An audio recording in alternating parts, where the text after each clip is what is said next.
बिस्मिल्लाहिर्रहमानिर्रहीम। जी बच्चों, कैसे हैं आप लोग। मैथमेटिक्स वाले जो हैं बीएस थर्ड सेमेस्टर में, उनके लिए आज का लेक्चर है और इसमें हमारा चैप्टर नंबर फ़िज़िक्स 2 11 सब्जेक्ट है और चैप्टर नंबर 2 है इलेक्ट्रिक फील्ड वाला, और उसमें आज हमारा लेक्चर नंबर 2 है।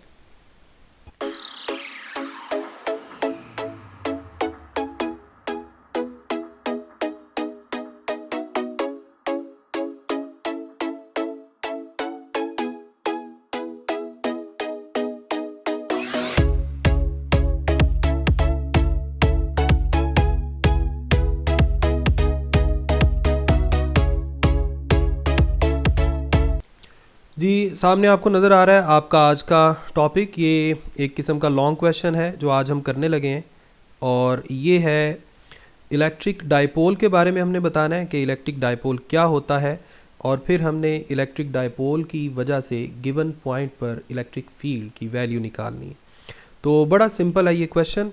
सबसे पहले आप बताएंगे इलेक्ट्रिक डाइपोल क्या होता है। हम जानते हैं कि अगर इक्वल और ऑपोजिट चार्जेस को थोड़े से डिस्प्लेसमेंट पर रखा जाए तो इस पूरे कॉम्बिनेशन को बोलते हैं electric dipole.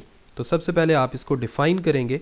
A pair of positive and negative charge of same magnitude having constant distance between them is called electric dipole. Electric dipole जो है, इसकी एक एक टर्म है इससे रिलेटेड जो आपने वो भी याद रखनी है। इसे बोलते हैं डाइपोल मोमेंट। डाइपोल मोमेंट जो है ये एक वेक्टर क्वांटिटी है, और ये कैसे आती है, P is equal to Q D. एक चार्ज की मैग्नीट्यूड को दोनों के दरमियान जो डिस्टेंस है उसके साथ मल्टीप्लाई कर दें तो इसे हम बोलते हैं इलेक्ट्रिक डाइपोल मोमेंट। और इसकी जो डायरेक्शन है वो नेगेटिव चार्ज से पॉजिटिव चार्ज की तरफ होती है, यानी नेगेटिव से पॉजिटिव चार्ज की तरफ इस वेक्टर की डायरेक्शन है। यहाँ सामने आपको एक डायग्राम बनी नज़र आ रही है। मैं इसी डायग्राम को कैरी ऑन करता हूँ और इसी डायग्राम पे आपको समझाता जाता हूँ कि किस किस तरह से हम इसको सॉल्व करेंगे। फ़र्ज़ करें मैं ये एक पॉजिटिव चार्ज को मैंने हाईलाइट किया है। ये पॉजिटिव चार्ज है इलेक्ट्रिक डाइपोल का। ये नीचे नेगेटिव चार्ज आपको नज़र आ रहा है। ये एक पॉजिटिव एक नेगेटिव, और दोनों के दरमियान जो डिस्टेंस है उसको मैं यहाँ पे लेबल कर लेता हूँ। फ़र्ज़ करें ये इन दोनों के दरमियान डिस्टेंस है d। पॉजिटिव और नेगेटिव चार्ज के दरमियान जो टोटल डिस्टेंस है दैट इज़ d। ठीक है। अब फ़र्ज़ करें ये पॉइंट P था, यहाँ पर कोई x एक्सिस के ऊपर चार्ज, ये जो डाइपोल है इसको हमने इस तरह रखा हुआ है, और पास x एक्सिस है। उस x एक्सिस के ऊपर हमें इलेक्ट्रिक फील्ड की वैल्यू चाहिए किसी पॉइंट P पे, और ये है वो पॉइंट P जो मैं अभी अभी हाईलाइट कर रहा हूँ। यहाँ पे हमें इलेक्ट्रिक फील्ड की वैल्यू चाहिए। ठीक हो गया। और इस वक्त जो वर्टिकल एक्सिस है ये y एक्सिस है, ये x एक्सिस है। ठीक है। अच्छा जी, अब ऐसा करते हैं कि यहाँ पे हम एक टेस्ट चार्ज इमेजिन करते हैं, या उससे पहले भी आप ये देख लें कि पॉजिटिव चार्ज के लिहाज से अगर देखा जाए तो पॉजिटिव चार्ज से इस पॉइंट P का जो डिस्टेंस है उसे R का नाम दे दिया, और नेगेटिव चार्ज से जो डिस्टेंस है वो भी सेम है और वो भी R ही है। ठीक हो गया। अब पॉजिटिव चार्ज और नेगेटिव चार्ज की वजह से पॉइंट P पे आने वाली जो इलेक्ट्रिक फील्ड है उसको अलग अलग हम कैलकुलेट करेंगे और बाद में दोनों का रिजल्टेंट ले लेंगे। सबसे पहले आप ये देखें, ये वाला एंगल भी थीटा है और ये वाला एंगल भी थीटा है। अब मैं इलेक्ट्रिक फील्ड को इमेजिन करता हूँ और बाद में उस इलेक्ट्रिक फील्ड का रिजल्टेंट लूँगा। जी, फ़र्ज़ करें पॉइंट P पे इस पॉजिटिव चार्ज की वजह से जो इलेक्ट्रिक फील्ड आ रही है। देखें पॉइंट P पे आप टेस्ट चार्ज इमेजिन करेंगे ना, यानी पॉइंट P पे टेस्ट चार्ज पड़ा हुआ है, ये पॉजिटिव चार्ज है। पॉजिटिव चार्ज उस टेस्ट चार्ज को क्या करेगा, रिपेल करेगा। इसका मतलब है पॉइंट P पर Q चार्ज की जो इलेक्ट्रिक फील्ड है वो इस डायरेक्शन में होगी। इस इलेक्ट्रिक फील्ड को मैं E प्लस के साथ जाहिर कर देता हूँ। E प्लस का मतलब ये है कि ये पॉइंट P पर पॉजिटिव Q चार्ज की वजह से है। इसी तरह से पॉइंट P पर नेगेटिव चार्ज की वजह से जो इलेक्ट्रिक फील्ड है वो इस डायरेक्शन में होगी जो मैं अभी अभी बना रहा हूँ, क्योंकि नेगेटिव चार्ज जो है वो पॉइंट पी पे पड़े हुए टेस्ट चार्ज को अपनी तरफ खींचेगा। ठीक हो गया। अब दोनों तरफ जो एंगल है वो तो सेम बन रहा है, थीटा। ये वाला एंगल भी सेम होगा, थीटा। ये वाला एंगल भी थीटा है। अब ई पॉजिटिव और ई नेगेटिव, ये है जी ई नेगेटिव। ई पॉजिटिव और ई नेगेटिव को हम रेक्टेंगुलर कंपोनेंट्स में रिजॉल्व कर लेते हैं। उसके लिए मैं एक कलर चूज कर लेता हूँ, ये वाला ग्रीन कलर। सबसे पहले हम ई पॉजिटिव जो है इसके कंपोनेंट्स बनाते हैं। एक इसका कंपोनेंट बनेगा इस तरफ, हॉरिजॉन्टल कंपोनेंट, और दूसरा कंपोनेंट वर्टिकली डाउनवर्ड। अब जो वर्टिकली डाउनवर्ड कंपोनेंट है उसको यहाँ पर शो किया गया है, ये जो मैं अभी अभी लाइन भी मैंने लगाई है और जिसको मैंने अभी अभी हाईलाइट भी किया है। जो वर्टिकल कंपोनेंट है उसके साथ तो आएगा cos theta, sorry sine theta, और जो हॉरिजॉन्टल कंपोनेंट है उसके साथ कॉस थीटा आएगा। अगर मैं इस कंपोनेंट को लेबल करूं e प्लस एक्स, तो ये किसके इक्वल होगा, e plus cos of theta. इसी तरह से जो वर्टिकल कंपोनेंट है वो क्या होगा, e plus Y, and this is equal to e plus sine of theta. अब हम बात करते हैं ई नेगेटिव की। ई नेगेटिव जो है इसके भी दो कंपोनेंट्स आएंगे, एक हॉरिजॉन्टल कंपोनेंट इस तरफ और दूसरा वर्टिकल कंपोनेंट इस तरफ। जो हॉरिजॉन्टल कंपोनेंट है उसे e माइनस एक्स भी कहा जा सकता है, और ये होगा e minus cos of theta. और जो वर्टिकल कंपोनेंट है वो यहाँ पर ही शो किया गया है, जहाँ मैंने दूसरे का वर्टिकल कंपोनेंट शो किया था ये, और इसे हम नाम देंगे e minus Y, that is equal to e minus sine of theta. तो आपके पास टोटल 4 वैल्यूज आ गई, 2 हॉरिजॉन्टल और 2 वर्टिकल। ठीक हो गया। अब इनका हमने रिजल्टेंट निकालना है। अगर आप गौर करें तो पहले हम E की मैग्नीट्यूड निकाल लेते हैं और बाद में हम उसकी बात करेंगे डायरेक्शन की। यहाँ पर आप देखें, जो पॉजिटिव चार्ज की वजह से पैदा होने वाली इलेक्ट्रिक फील्ड की मैग्नीट्यूड है उसका फार्मूला भी यही बनेगा, और नेगेटिव चार्ज वाले की जो इलेक्ट्रिक फील्ड की मैग्नीट्यूड है वो भी सेम होगी। उसकी वजह ये है कि दोनों चार्जेस की मैग्नीट्यूड तो सेम है और दोनों चार्जेस से पॉइंट P का जो फासला है वो भी सेम है। तो इसलिए पॉजिटिव और नेगेटिव चार्ज की वजह से इलेक्ट्रिक फील्ड की जो मैग्नीट्यूड है वो सेम ही होगी। ठीक हो गया। यानी हम कह सकते हैं कि magnitude of E plus and magnitude of E minus is same, and that is equal to KQ divided by R square. अब हम आते हैं रिजल्टेंट की तरफ। सबसे पहले हम इनके x कंपोनेंट्स को ऐड करेंगे यहाँ पे, the resultant x component of electric field. सारी जो एक्स कंपोनेंट वाले सारे जो इलेक्ट्रिक फील्ड के एक्स कंपोनेंट्स हैं उनको आपने ऐड करना है, लेकिन ये भी देखना है कि इनकी डायरेक्शन कैसी है। आप गौर करें, एक जो इलेक्ट्रिक फील्ड का कंपोनेंट है ये पॉजिटिव एक्स एक्सिस की तरफ है और दूसरा नेगेटिव एक्स एक्सिस की तरफ है। जो पॉजिटिव एक्स एक्सिस की तरफ है उसे पॉजिटिव लिख लें और जो नेगेटिव वाले की तरफ है उसे नेगेटिव लिख लें, इस तरह से। तो ये आपके पास रिजल्टेंट इलेक्ट्रिक फील्ड आ जाएगी। फिर आप अच्छा ये बात याद रखें कि ये जो प्लस और माइनस है ये सबस्क्रिप्ट में लिखा हुआ है नीचे, ये ऊपर नहीं है। ठीक है। अब हम ये भी जानते हैं कि इलेक्ट्रिक फील्ड की जो मैग्नीट्यूड है वो तो दोनों के लिए सेम है, यानी हम इसकी जगह E प्लस भी लिख सकते हैं।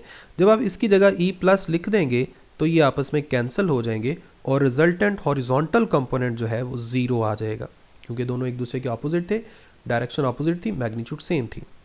लेकिन अगर आप रिजल्टेंट y कंपोनेंट निकालेंगे तो दोनों y कंपोनेंट वर्टिकली डाउनवर्ड हैं।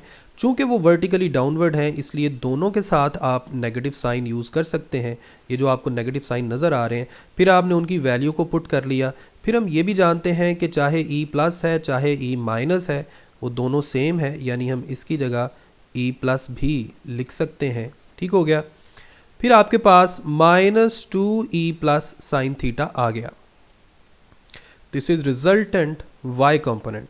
अब हम जानते हैं किसी भी वेक्टर में जब हमारे पास कोई वेक्टर आ जाए और उसका x कंपोनेंट मौजूद हो, y कंपोनेंट भी मौजूद हो, तो इसकी मैग्नीट्यूड निकालने का मेथड क्या होता है?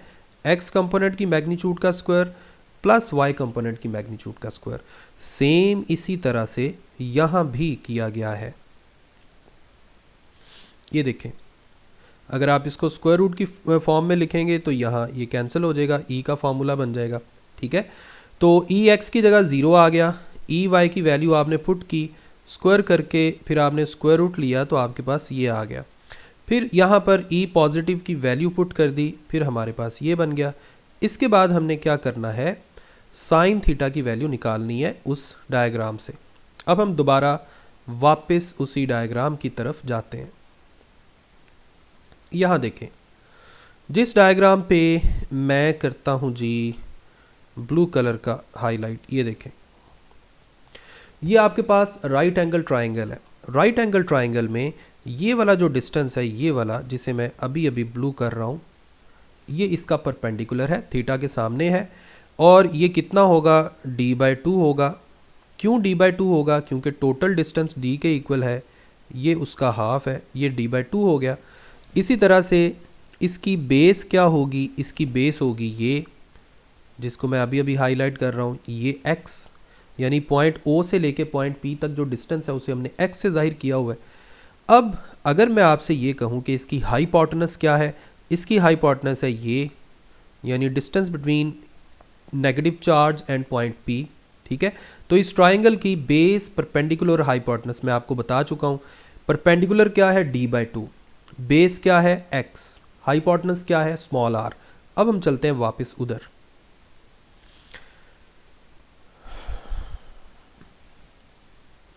साइन थीटा क्या होता है जी? साइन थीटा हमारे पास होता है perpendicular over hypotenuse. Sine theta क्या होता है? Perpendicular divided by hypotenuse. Perpendicular d/2 था, हाइपोटेनस स्मॉल r था। अब आप इसको थोड़ा सा इकट्ठा कर दें, q और d इकट्ठे हो गए, ये 2 इस 2 से कैंसिल हो जाएगा, kqd डिवाइडेड बाय r का क्यूब हो जाएगा, और q इंटू डी जो है ये डाइपोल मोमेंट वेक्टर होता है, ये p के इक्वल है, और ये आपके पास इस तरह से आ गया। ठीक हो गया। अब अगर हम चाहते हैं कि हम स्मॉल r को x और d की फॉर्म में लिखें तो वो भी लिख सकते हैं। वो कैसे लिखेंगे? दोबारा से उसी ट्रायंगल की तरफ आए। अब आप देखें, मैं दोबारा से ट्रायंगल बना देता हूं ताकि आपके लिए थोड़ी आसानी हो जाए। एक सेकेंड।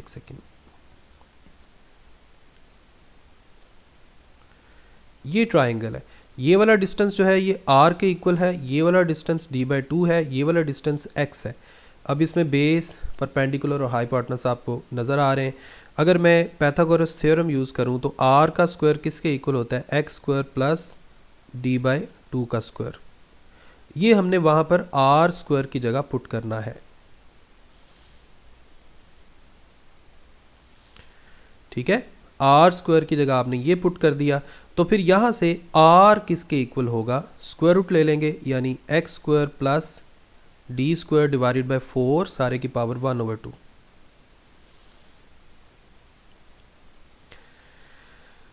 ठीक हो गया। तो यहाँ पे जब आप r की वैल्यू पुट करेंगे तो r की वैल्यू क्या आती? x square plus D square divided by 4 सारे की पावर 1/2 थी ना, तो पहले भी -3 पावर मौजूद थी, तो इसकी पावर क्या बन जाएगी? -3/2।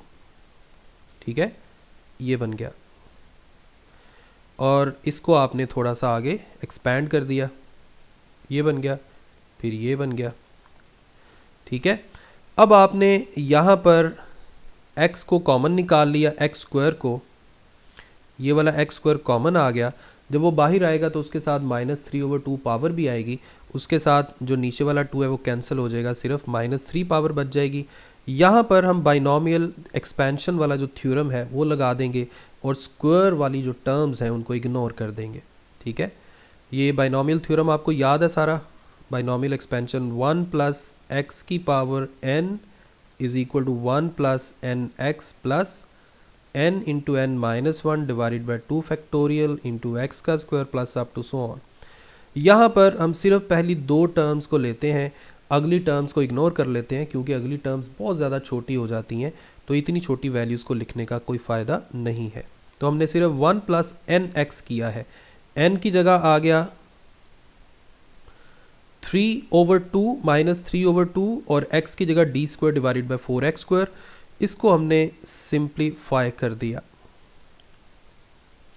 इवन ये वाली टर्म भी इतनी छोटी हो गई है कि इसको भी हम इग्नोर कर देंगे, निगलेक्टेड।